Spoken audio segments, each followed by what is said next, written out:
Vamos a ver como concepto, ¿qué les parece que es el sonido? ¿Alguien sabe como concepto qué es el sonido?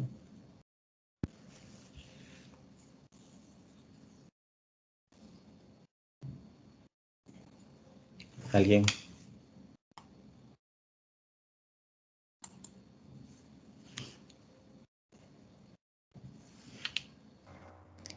Es como un conjunto de vibraciones, Doc. ¿Ya? ¿Alguien más? Doc, podría ser como ondas que son perceptibles al oído. ¿Ya? ¿Alguien más?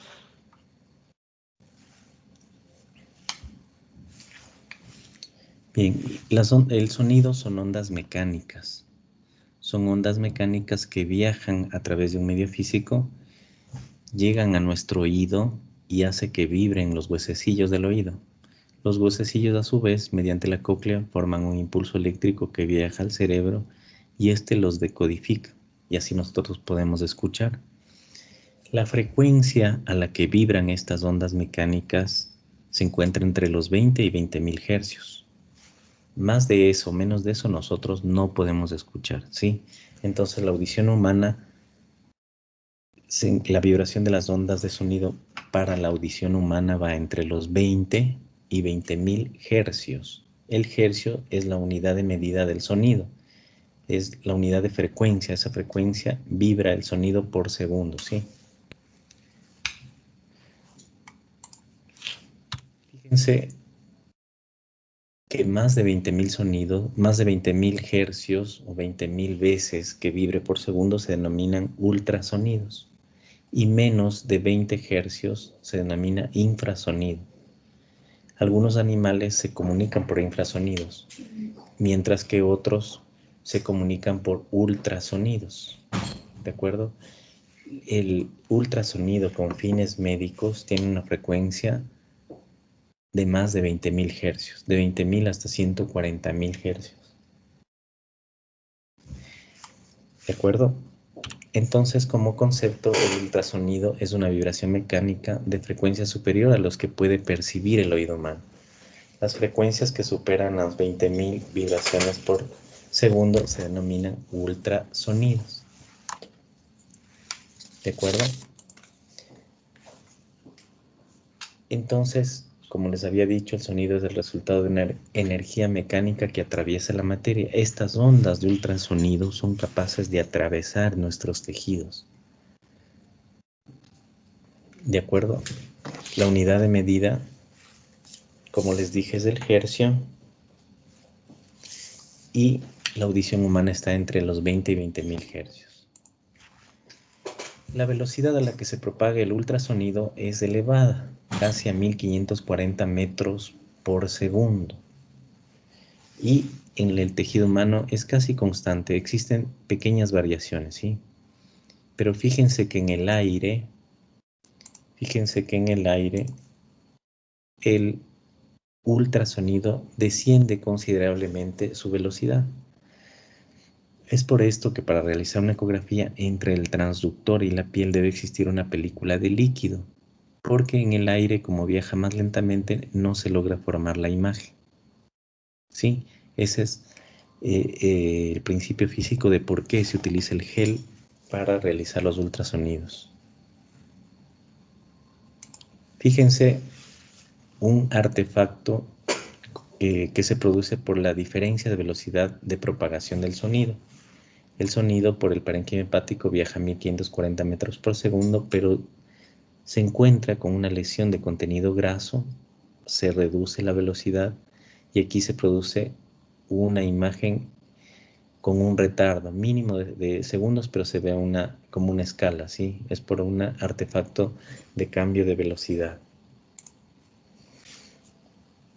Como yo tengo los datos de la velocidad del ultrasonido, mediante una fórmula física se pueden calcular distancias, y esto me permite con el ultrasonido medir las estructuras, medir la profundidad, medir el diámetro de los vasos en forma adecuada y en tiempo real. ¿De acuerdo? Es una ventaja del ultrasonido que yo puedo medir el tamaño del tumor, puedo medir el diámetro de un vaso, puedo medir el tamaño del órgano con excelente precisión, ¿sí? Esto lo hace automáticamente el equipo, pero se hace mediante una fórmula física, ¿de acuerdo? Puedo medir distancias. Ahora, una parte importante para que nosotros podamos interpretar una imagen de ultrasonido es tener en cuenta el posicionamiento del paciente y del médico. De esa manera nosotros vamos a poder interpretar una imagen de ultrasonido. Por convención, el paciente siempre va a la derecha del radiólogo, ¿sí? Y se toma el transductor con la mano derecha, la pantalla frente al radiólogo. Esa es la manera correcta de posicionarse para realizar un ultrasonido. Y esto tiene mucho que ver en lo que vamos a ver a continuación. Fíjense, haciendo una ecografía obstétrica, la paciente al lado derecha del médico y el médico toma el transductor con la mano derecha, el monitor al frente donde se despliega la imagen. Todos los transductores tienen una muesca, como ven aquí en la imagen, ¿sí? Sí pueden ver el láser, ¿verdad? Sí, doctor. Sí, Fíjense, todos los transductores tienen una muesca. Esa muesca va hacia el dedo pulgar del médico. Fíjense aquí esta imagen. Esa muesca va hacia el dedo pulgar del médico. El transductor con la mano derecha, la muesca hacia el dedo pulgar, el paciente a la derecha y el monitor frente a mí. Si yo hago, fíjense cómo está colocado el transductor. Muesca al lado derecho, paciente al lado derecho, el transductor con la mano derecha y frente al monitor, obtengo esta imagen. Fíjense que como está colocado el transductor, estoy haciendo un corte transversal, ¿verdad? Estoy haciendo un corte transversal en la pelvis de una paciente femenina. ¿De acuerdo? Y obtengo esta imagen. ¿Cómo se interpreta esta imagen? Esto es anterior, esto es posterior, esto es la derecha y esto es la izquierda. Sí, corte transversal. Entonces veo la imagen de esta manera. Como esto es anterior, ¿qué está primero? La piel, tejido celular subcutáneo. Luego está la vejiga en corte transversal. Luego está el útero en corte transversal, ovario derecho, ovario izquierdo y atrás del recto.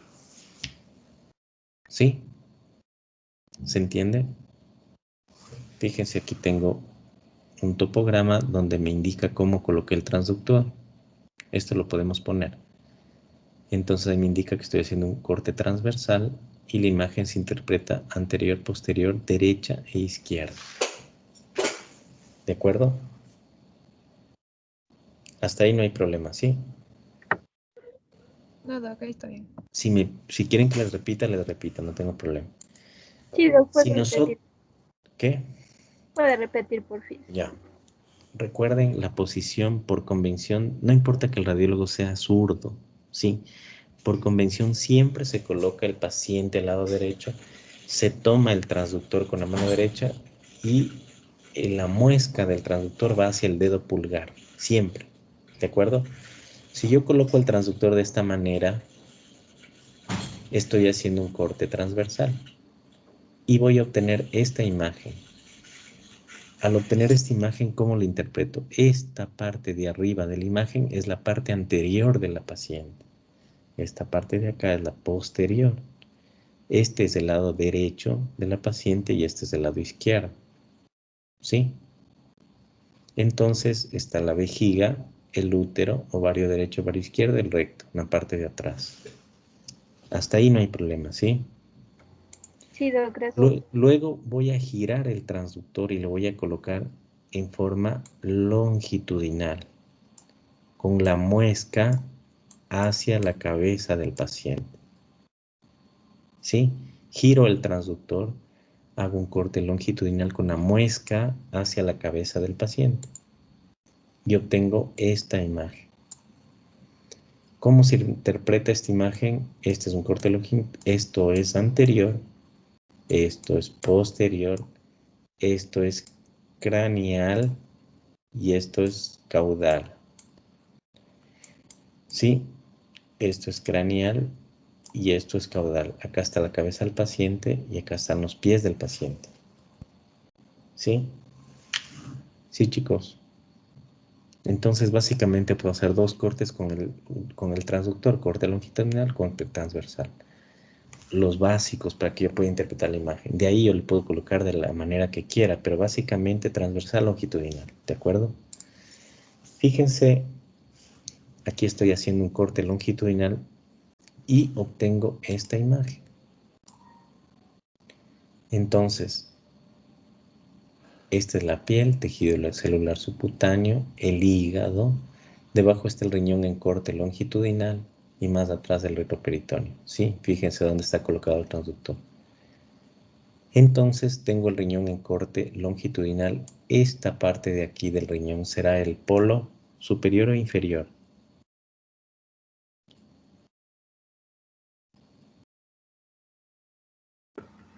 Superior, doc.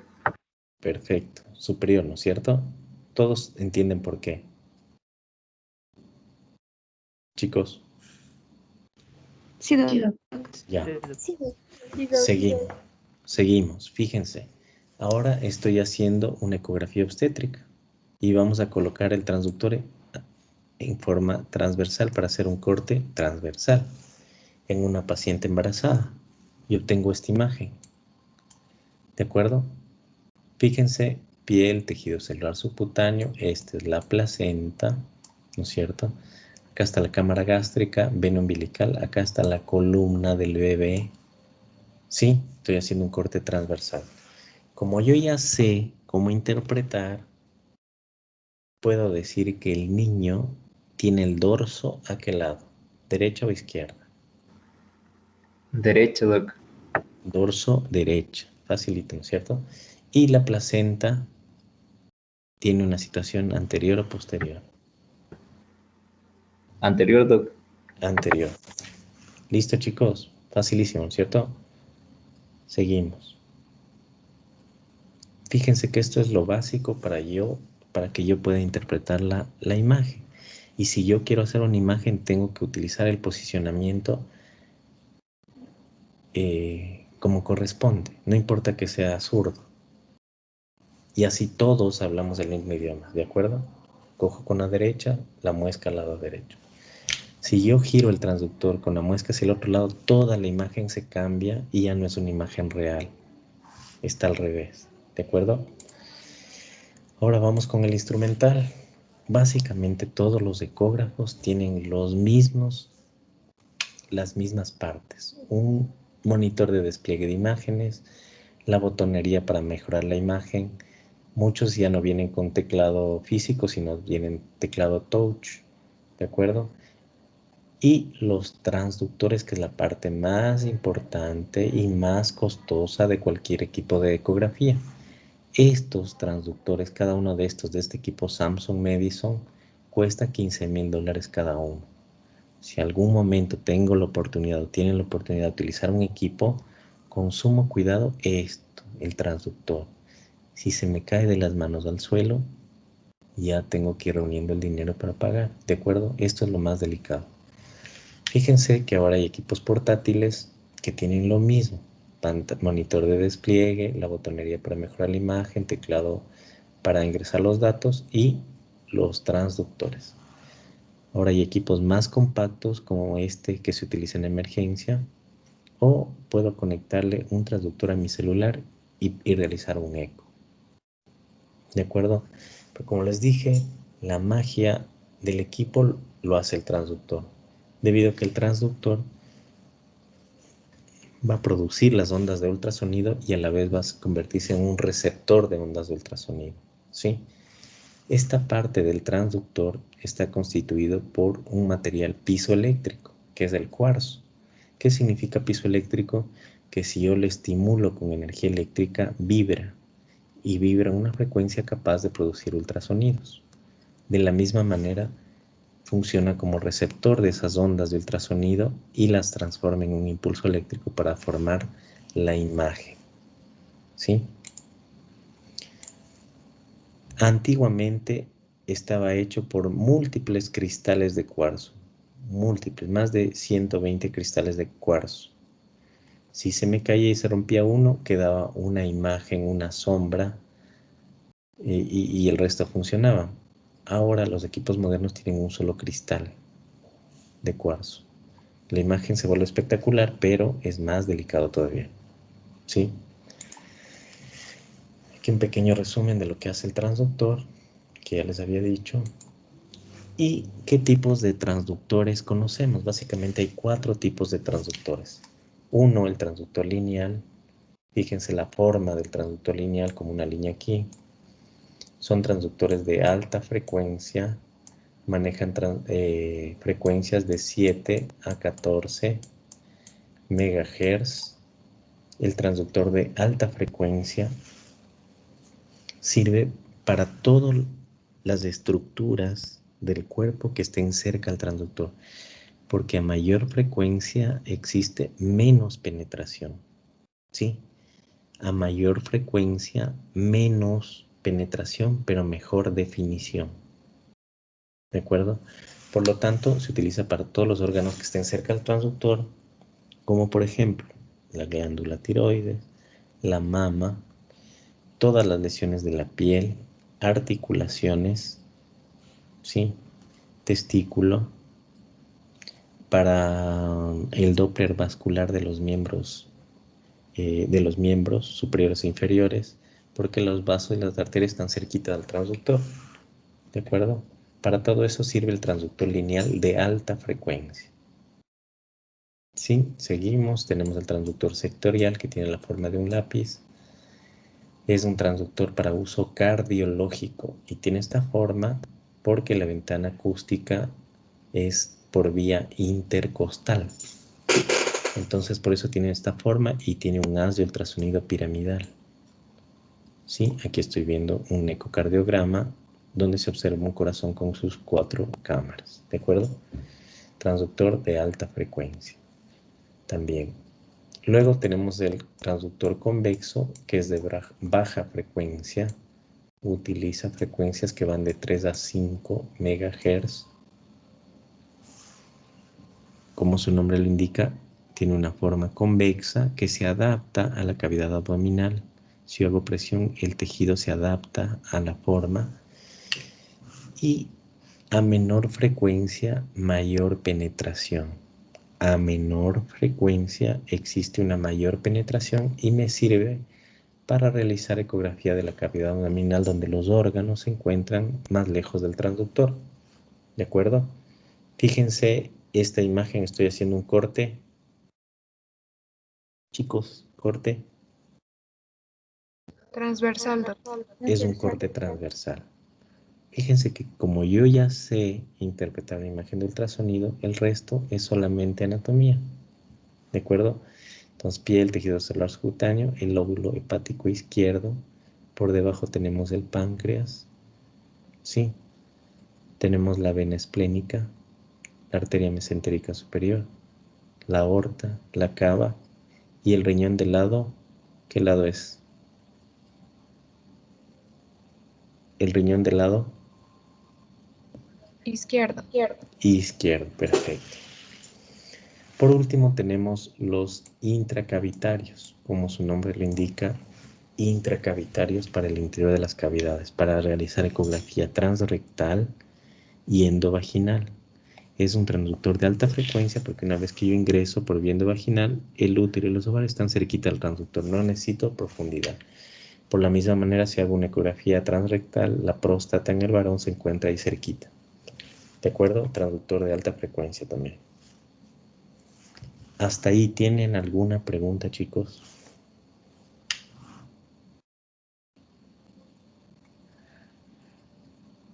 Seguimos, ¿verdad? Ya. Otra de las características de la ecografía es la capacidad de discernir si una estructura tiene líquido o no. Porque el líquido en la ecografía cumple 2 características. Una es anecogénico porque no produce ecos, es decir, es negro, anecogénico. Y presenta un refuerzo sónico posterior, que es este halo blanco posterior a la imagen. Fíjense, aquí también tengo un halo blanco que se denomina refuerzo sónico posterior. ¿Por qué se produce el refuerzo sónico posterior? Los haces de ultrasonido, cuando van atravesando las estructuras, pierden intensidad. Fíjense, aquí se ve el parénquima más clarito y acá ya más oscuro, porque el haz de ultrasonido va perdiendo fuerza mientras va atravesando.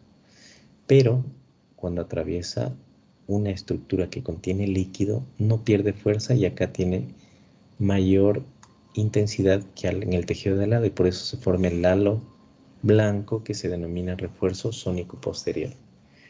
Entonces, si una estructura cumple estas dos características, hipoecogenicidad más refuerzo sónico posterior, estamos ante la presencia de líquido. ¿Se entendió? Sí, doctor. Ya. Entonces aquí vemos en la imagen de este lado un quiste hepático que es redondito, aneupogénico con refuerzo sónico, y acá la vesícula, el corte longitudinal que tiene líquido. ¿De acuerdo? Fíjense, tengo otra imagen de la vesícula que tiene líquido. Fíjense cómo se ve negro con refuerzo sónico. Y en la porción declive se ve una imagen más ecogénica que corresponde al barro biliar. ¿De acuerdo? Otra de las características del ultrasonido es la capacidad de determinar los cálculos, los famosos cálculos. Debido a que los cálculos no permiten que les atraviese el haz de ultrasonido, se observa una imagen ecogénica con sombra acústica posterior, porque el haz no lo puede atravesar, se forma un halo negro que es la sombra acústica posterior. Es la sombra acústica posterior. Entonces aquí observamos la vesícula con un cálculo en el infundíbulo que tiene una imagen ecogénica con sombra acústica. Es un cálculo, ¿verdad? Y acá tenemos el riñón con una imagen. Miren, estoy viendo el riñón izquierdo. Aquí la B le puse una B para que sepan que es el vaso. Entonces el riñón izquierdo. Y vemos un cálculo que se localiza en el polo. Chicos.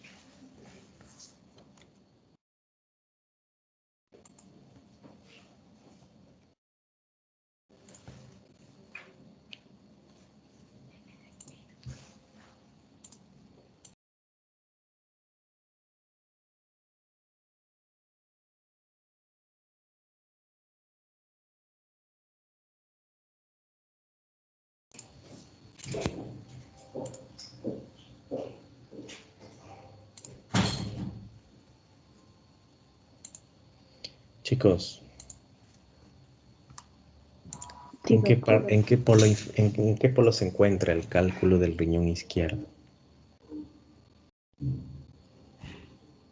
Caudal, doc. Polo inferior, ¿no es cierto?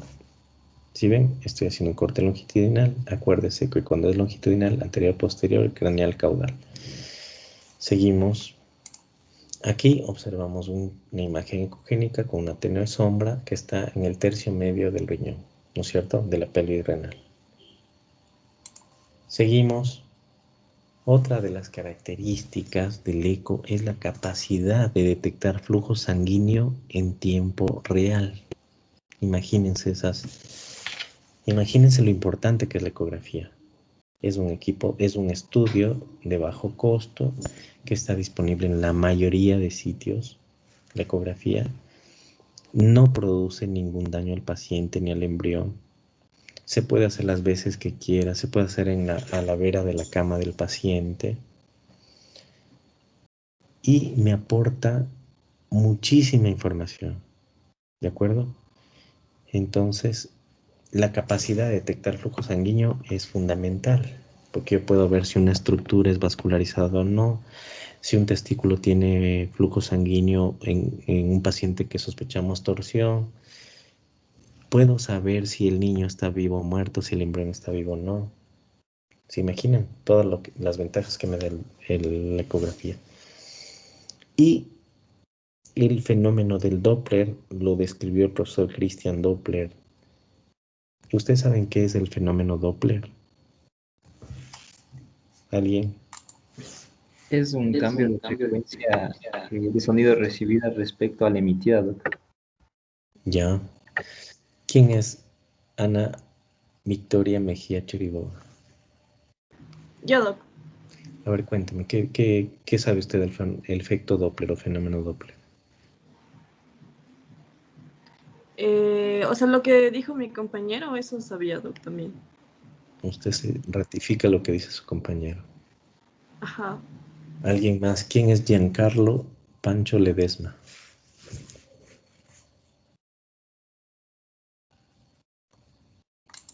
Yo, Cuénteme, ¿qué es el efecto Doppler? mm, efecto Doppler, según tenía, o sea, es el cambio de frecuencia de una onda como consecuencia de algún tipo de movimiento.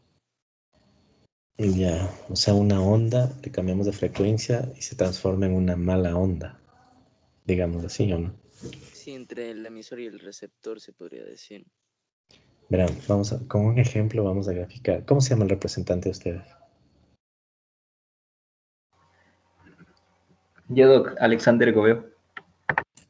Bueno, suponiendo que una amiga de Alexander se encuentra en una esquina cualquiera, ¿ya? No digo una amiga cualquiera, una esquina cualquiera, está parada la amiga de Alejandro ahí. Y se acerca una ambulancia con la sirena encendida. Cuando la ambulancia se acerca, las ondas mecánicas de la sirena, cuando se acercan a la compañera, se comprimen y por lo tanto ella escucha un tono agudo. ¿De acuerdo?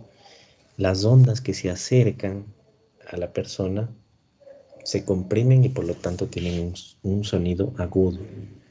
Una vez que la ambulancia ha pasado y se está alejando de ella, las ondas se hacen más espaciadas, tienen una mayor distancia y por lo tanto el sonido cambia a un tono grave.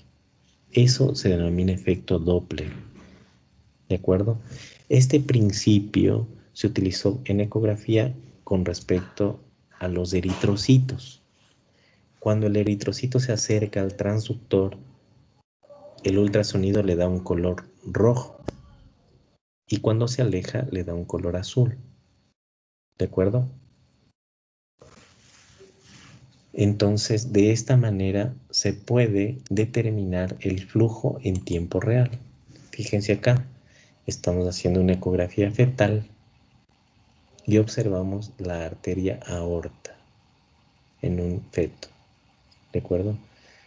La sangre que se acerca al transductor tiene una coloración roja y la que se aleja una coloración azul. Es decir, las ondas que me están devolviendo los eritrocitos, las que se encuentran comprimidas porque se acercan al transductor son rojas y como cambian la frecuencia, se hace más espaciada, se le da un color azul. Ese es el efecto Doppler y por lo tanto se llama ecografía Doppler. ¿Se entendió, chicos?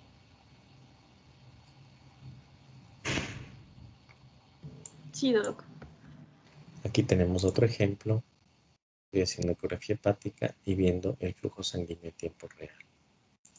Aquí de la misma manera, una ecografía vascular. ¿Sí? Básicamente existen tres tipos de Doppler. El Doppler espectral, el que me permite dibujar el flujo sanguíneo. Sí, me permite hacer una gráfica del flujo sanguíneo con la sístole, la diástole, me permite calcular el tiempo, me permite calcular la velocidad máxima, la velocidad diastólica y el índice de resistencia. Eso se denomina Doppler espectral. ¿De acuerdo?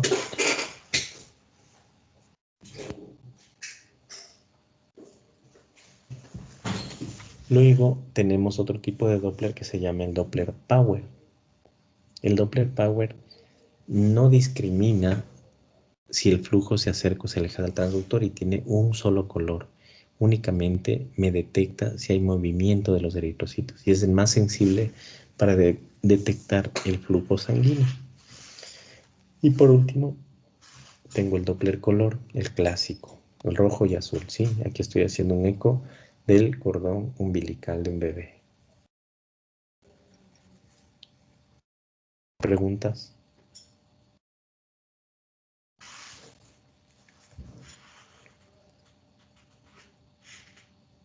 ¿Preguntas, chicos?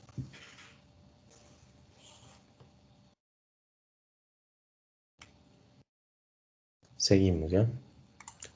Por último, tenemos la ecografía 3D, 4D y 5D. Fíjense que para la realización de esta ecografía tenemos un transductor que se llama un transductor volumétrico, que es parecido al convexo pero más gordito, ¿sí? Es gordito porque adentro tiene un motor que hace que el transductor emita haces de ultrasonido en forma de abanico, ¿sí? Emite haces de ultrasonido en forma de abanico en una sección que yo estoy explorando.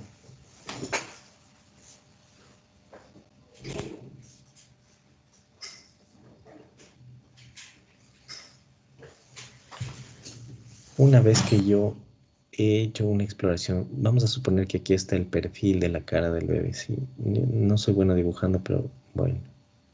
La nariz, los ojitos y la frente. Estoy haciendo el perfil. Entonces yo coloco el transductor sobre este sitio. Acá está la pared del útero. Siempre debe existir un espacio con Hola. ¿Aló? No. Sí, ya salió. De nada, hasta luego. Entonces siempre debe existir un espacio entre la pared abdominal y el perfil fetal. Por eso se recomienda que este tipo de ecografía se entre en la semana 20 y 27. Cuando ya aumenta, ya casi no hay espacio y es imposible formar una buena imagen, ¿de acuerdo? Siempre debe existir espacio entre la pared y el perfil de la cara o de cualquier estructura que vayamos a explorar. Entonces coloca el transductor aquí, ¿sí? Y aquí se hace un barrido. Yo solamente coloco el transductor y el mismo transductor hace el barrido varias veces por segundo, ¿no es cierto? Y me va formando un perfil.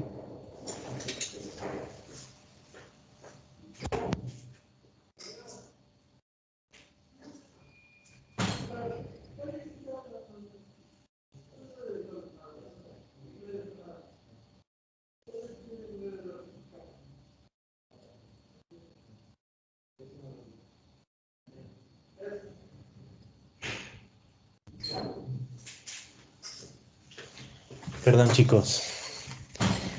Bueno, el tema, ¿en qué me quedé? Ah, ya, va haciendo un barrido varias veces por segundo y el software reconstruye la cara del bebé. Y lo que observamos es esto. ¿Sí? Esta es una imagen de ecografía 3D. La ecografía 4D es la misma, pero en movimiento. ¿De acuerdo?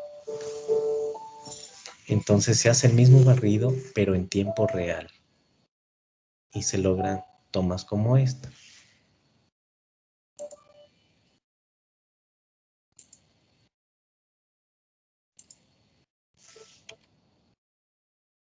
Sí, ¿qué conseguimos con esto? ¿Cuál es la utilidad? Miren, es ideal para demostrar una malformación congénita facial, por ejemplo, o de cualquier parte del cuerpo. Otra es lograr esa conexión que existe con los papás y el embarazo que tienen y el bebé que están esperando. Lo pueden ver, ya saben que cuando una mujer está embarazada hay muchas preocupaciones de cómo está el bebé, si está bien, si está mal formado, si es mal formado, hay mucha emoción. Entonces el ultrasonido 3D y 4D logra esa conexión, poder verlo, ¿sí? Y la tercera utilidad es para poder cobrar más caro el eco. ¿De acuerdo? ¿Qué más, chicos?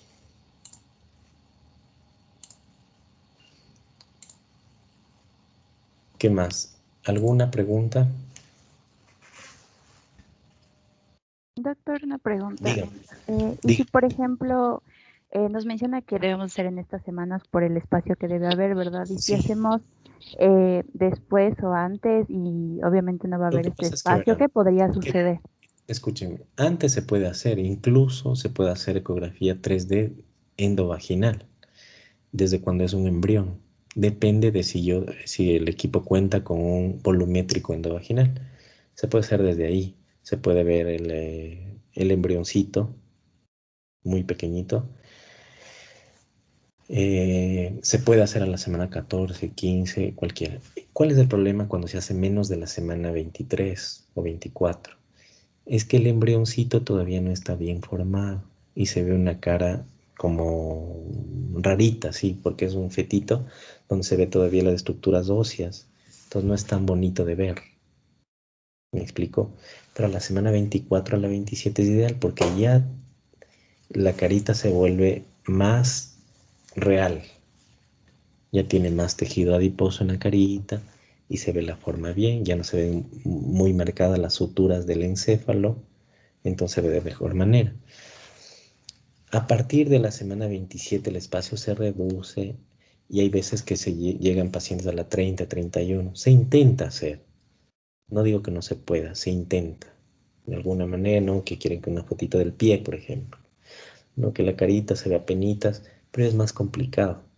Por eso yo siempre a mis pacientes les digo hasta la semana 27 para que el resultado sea óptimo. ¿De acuerdo?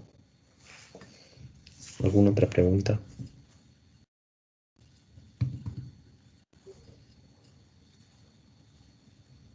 Chicos, ¿alguna otra pregunta?